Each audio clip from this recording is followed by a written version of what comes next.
nosso último vídeo, nós estudamos sobre a sacramentalidade do corpo humano. O corpo humano que torna visível o mistério invisível de Deus. Por ser criado à imagem e semelhança de Deus, o homem reflete em si algo da grandeza do próprio Deus. São João Paulo II, numa das suas catequeses, a catequese de número 19, ele nos diz que o homem aparece no mundo visível como a mais alta expressão do dom divino, pois inclui em si a dimensão interior do dom. Deus se doa por inteiro na criação do homem, coloca algo de si dentro do homem e, portanto, o ser humano é aquilo que mais elevado há na criação.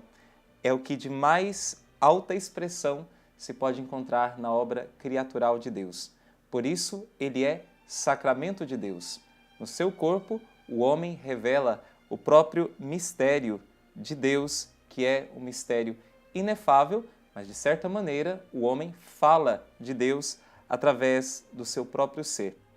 Assim, São João Paulo II diz que Deus, ao ter criado o homem, a sua imagem e semelhança, e o homem exprimir no seu próprio ser, como homem e como mulher, a dimensão profunda do amor, a dimensão da comunhão, a dimensão esponsal, nesta dimensão ele revela Deus para o mundo. Ele diz o seguinte: assim, nesta dimensão, constitui-se um primordial sacramento, entendido como sinal que transmite eficazmente ao mundo visível o mistério invisível oculto em Deus desde a eternidade.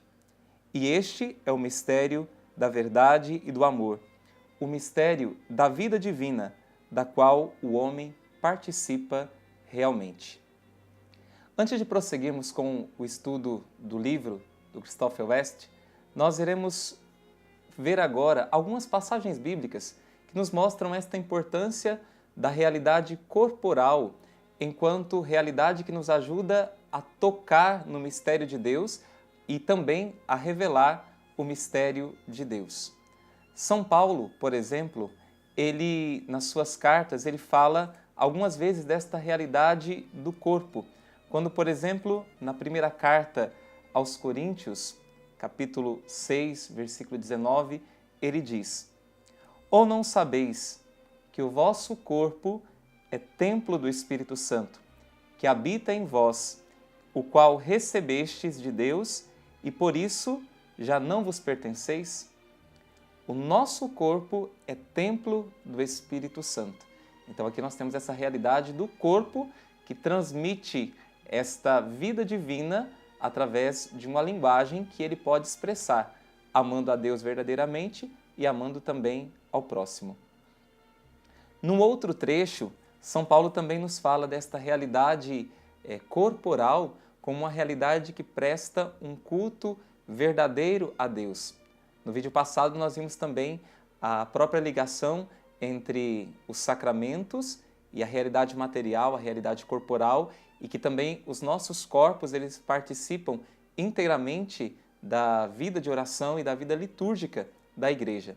São Paulo, na carta aos Romanos, no capítulo 12, versículo 1, ele diz o seguinte: Eu vos exorto, pois, irmãos, pelas misericórdias de Deus, a oferecerdes vossos corpos em sacrifício vivo, santo, agradável a Deus. Esse é o vosso culto espiritual. Olha que interessante isso. Oferecer os vossos corpos como um sacrifício agradável a Deus, e este é o culto espiritual. Então aqui nós vemos a ligação entre essas duas realidades e esse justo equilíbrio que o cristianismo nos coloca. Um equilíbrio justo entre o corpo e entre a nossa dimensão espiritual, a dimensão da nossa alma. Outro texto que nos ajuda também a vislumbrar esta importância do corpo no mistério da revelação de Deus, do como Deus se revela a nós, do como nós temos acesso a esta revelação e do como nós podemos também depois transmitir esta revelação ao nosso próximo através do nosso corpo, através do nosso ser físico. Um texto que nos ajuda a entender isso, a aprofundar, é um texto belíssimo da primeira carta de São João, o prólogo da primeira carta de João. João, capítulo 1, primeira carta de João, capítulo 1, versículos de 1 a 4. São João diz o seguinte: o que era desde o princípio, o que temos ouvido, o que temos visto com nossos olhos, o que temos contemplado e as nossas mãos têm apalpado no tocante ao Verbo da vida, porque a vida se manifestou e nós a temos visto. Damos testemunho e vos anunciamos a vida eterna, que estava no Pai e que se nos manifestou. O que vimos e ouvimos, nós vos anunciamos, para que também vós tenhais comunhão conosco. Ora, a nossa comunhão é com o Pai e com o seu Filho, Jesus Cristo. Escrevemos-vos estas coisas para que a vossa alegria seja completa. É muito interessante esta linguagem de São João, dos olhos que veem, dos ouvidos que ouvem e daquilo que a mão apalpa. E depois, aquele que é testemunha de tudo isso, o apóstolo que é testemunha de tudo isso, ele anuncia. O que vimos e ouvimos, nós vos anunciamos. Aqui nós entendemos a importância de uma teologia do corpo como lugar teológico, o corpo que recebe o toque divino, recebe a manifestação de Deus, recebe a revelação de Deus, mas o próprio corpo que ao mesmo tempo revela Deus também. Isso tanto na realidade da revelação, daquilo que foi recebido por parte de nosso Senhor Jesus Cristo, mas também no corpo enquanto ele foi criado por Deus, lá na ordem natural mesmo. O corpo ele já é reflexo desta realidade divina. Ele já é sacramento do divino, ele também é expressão de Deus. Quando nós também olhamos para o corpo de Cristo, nós vemos no corpo de Cristo a máxima expressão de Deus, do amor de Deus pela humanidade. Eu me lembrava, preparando esta aula, de um teólogo chamado von Balthasar, que ele diz que no corpo de Cristo, chagado, apresentado à multidão por Pilatos, ali está a mais bela revelação do amor de Deus por nós. Jesus está todo flagelado, coberto pela capa escarlate, e ele é apresentado por Pilatos à multidão. Pilatos diz: Ecce homo, eis o homem. Naquele momento, von Balthasar diz que está a manifestação do mais belo dos filhos dos homens. Jesus todo ferido, todo chagado, todo ensanguentado, por amor aos homens. Ali está uma manifestação sublime do amor de Deus. E ali, naquele homem que ao mesmo tempo é Deus e que está todo ferido, todo ultrajado, desfigurado, como diz o profeta Isaías, alguém de quem a gente desvia o olhar, porque não tem coragem de enxergar de frente, de olhar de frente, devido a toda desfiguração. Naquele homem, apresentado ali, todo desfigurado, está o mais belo dos filhos dos homens, como diz o Salmo 44, porque ali nós vemos um corpo entregue por amor, um corpo entregue para a nossa salvação. E esse homem que é ali apresentado, Ecce homo, ele vai se entregar de maneira total na cruz. E na cruz nós podemos ver também esta glória de Cristo se manifestando, toda a beleza do seu amor, que ao mesmo tempo é cruel, podemos olhar assim, num olhar assim apenas à primeira vista, mas ali está a beleza do amor de Deus, a grandeza do amor de Deus por cada um de nós. No corpo de Cristo, nós vemos toda a beleza do amor de Deus por cada um de nós. E também, se nós tomarmos a história da Igreja, nós vamos ver também esta grandeza e esta beleza do corpo também na vida dos santos. porque os santos, eles doaram a sua vida. Mas esta doação de vida que aconteceu nos santos, ela foi uma doação também dos seus próprios corpos. Por exemplo, os santos que se entregaram à caridade. Esta caridade, que é algo espiritual, que é uma virtude, foi manifestada através dos seus corpos. Ou as grandes santas que consagraram a sua virgindade a Deus através de um amor indiviso, um amor inteiramente, total a Deus. Também ofereceram os seus corpos, como São Paulo dizia, em sacrifício vivo, santo e agradável a Deus.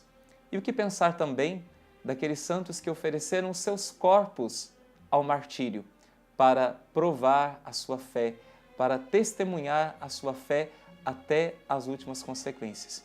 Então, aqui nós vemos esta realidade da beleza do corpo tal como Deus o criou. Nós conseguimos contemplar isso no corpo de Cristo, entregue por amor à humanidade, e nós conseguimos enxergar isso também nos santos que, imitando a Cristo, que seguindo a Cristo, entregaram também os seus corpos para servir a Deus como manifestação de toda a sua dimensão espiritual.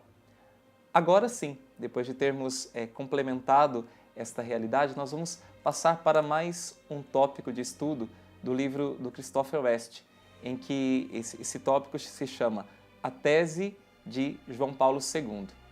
E ele vai dizer o seguinte no seu livro, falando desta realidade da sacralidade do corpo como sacramento de Deus. A partir das premissas que foram apresentadas no vídeo anterior, chegamos à seguinte tese. João Paulo II chega à seguinte tese. Isso está na catequese de número 19. O corpo, de fato, e somente o corpo, é capaz de tornar visível aquilo que é invisível, tanto o espiritual como o divino. Foi criado para transferir para a realidade visível do mundo o mistério oculto da eternidade em Deus e assim ser seu sinal. E quando nós falamos desta realidade do sinal, o sinal é algo que aponta para algo além de si. Um sinal aponta para algo maior, para uma realidade mais profunda. Então, o corpo humano, ele é um sinal de uma realidade maior. Quando nós vemos no corpo humano inscrita essa dimensão da esponsalidade, a dimensão do amor, a dimensão da entrega de si, nós vemos o corpo humano muito além de algo biológico. O corpo humano, para São João Paulo II, não é apenas uma realidade biológica. Ele é um lugar teológico, ele é uma realidade de sinal, porque ele aponta para algo além de si mesmo. É no corpo que nós conseguimos expressar toda a dimensão espiritual.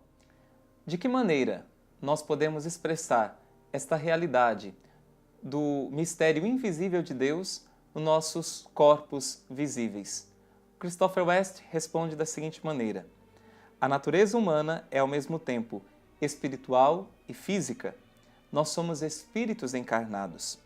Mediante a união profunda do corpo e da alma em cada um de nós, o nosso corpo revela ou torna visível a realidade invisível do nosso espírito. No entanto, o corpo faz mais ainda. Por sermos criados à imagem de Deus, o nosso corpo torna visível parte do mistério invisível de Deus. O corpo, ele não é divino, mas ele é sinal do mistério divino. E, como eu dizia, o sinal é algo que aponta para uma realidade além de si, para uma realidade transcendente. Por isso, o cristianismo, ele é a religião da união de Deus com a humanidade. Verbum caro factum est. E o verbo se fez carne e habitou entre nós. Por isso, no corpo de Jesus, Deus, que por sua natureza era invisível, tornou-se visível aos nossos olhos. Esta é uma citação do Catecismo da Igreja Católica, no número 477. No corpo de Jesus, Deus, que por sua natureza era invisível, tornou-se visível aos nossos olhos. E então Christopher West diz: o mistério de Deus é revelado na carne humana. E então temos uma teologia do corpo. Isto não é apenas o título de uma série de alocuções papais. É a própria lógica do cristianismo. Olha que beleza. Esta realidade da teologia do corpo está na própria lógica do cristianismo. Não é apenas São João Paulo II que inventou esta realidade da teologia do corpo, ele criou isso. Não, ele apenas estudando, aprofundando os dados da revelação cristã, ele percebeu que ali, nesta realidade do Verbo se fazer carne e habitar entre nós, e que o corpo humano ele também manifesta algo do mistério invisível de Deus, ele então percebeu, ele tem essa percepção, esse insight de que isto está na própria lógica, isto é, a própria lógica do cristianismo. Como nós já ouvimos falar que o corpo é um lugar teológico, parece estranho falar do corpo como um lugar teológico, um lugar da manifestação de Deus, falar de uma teologia do corpo, mas basta olhar para o mistério do Natal. Basta olhar para o mistério da encarnação e ver que Deus se fez carne e nasceu de uma mulher.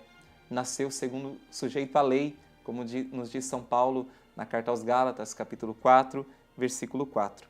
E agora, uma citação importantíssima de São João Paulo II, que está nas suas catequeses, na catequese de número 23. Ele nos diz algo muito importante, que é o seguinte: pelo fato de a palavra de Deus ter se feito carne, o corpo entrou na teologia pela porta principal. Pelo fato de o Verbo de Deus ter se feito carne, o corpo entrou na teologia pela porta principal. É possível falar de uma teologia do corpo, porque o próprio Deus assumiu um corpo para si, um corpo semelhante ao nosso, um corpo que, claro, não foi marcado pelo pecado. Ele foi semelhante a nós em tudo, nos diz a carta aos Hebreus, menos no pecado. Então nós vemos aqui esta realidade belíssima do corpo de Cristo, que é sacramento do Pai para nós, e o nosso corpo que também deve ser sacramento de Deus para o mundo. Somente quando nós conseguirmos permitir que o nosso corpo revele Deus para o mundo, através de todas as nossas expressões, nosso corpo seja afinado, o nosso corpo seja disciplinado, o nosso corpo esteja todo inteiro e todo empenhado na manifestação do mistério de Deus presente em nós, nós podemos dizer que estamos vivendo plenamente a nossa existência, estamos vivendo plenamente a nossa vocação, o chamado para o qual Deus tem para nós e todo o sentido da nossa vida nesse mundo, aquilo para o qual Deus nos criou. Eu quero terminar esse vídeo com uma breve citação também de São João Paulo II, nesta mesma catequese que eu citei por último, a catequese de número 23, em que ele diz o seguinte, que é preciso fazer desta teologia do corpo o conteúdo da nossa própria vida e do nosso próprio comportamento. Seguir esta lógica do cristianismo que está presente no corpo de Cristo e no corpo humano. Revelarmos Deus para o mundo através da vivência do amor, através da vivência da doação de si mesmo, do oferecimento dos nossos corpos em sacrifício santo, agradável a Deus. Fazer desta teologia do corpo, fazer desta vivência profunda da realidade do amor, do oferecimento de si, o conteúdo da própria vida e do nosso próprio comportamento. Desta forma, nós vemos que a teologia do corpo ela não é apenas um estudo acadêmico, mas é um estudo que tem consequências, implicações práticas na nossa vida. Nós somos chamados a viver isso e a manifestar para o mundo, através dos nossos corpos, o grande mistério de Deus. Até a nossa próxima aula.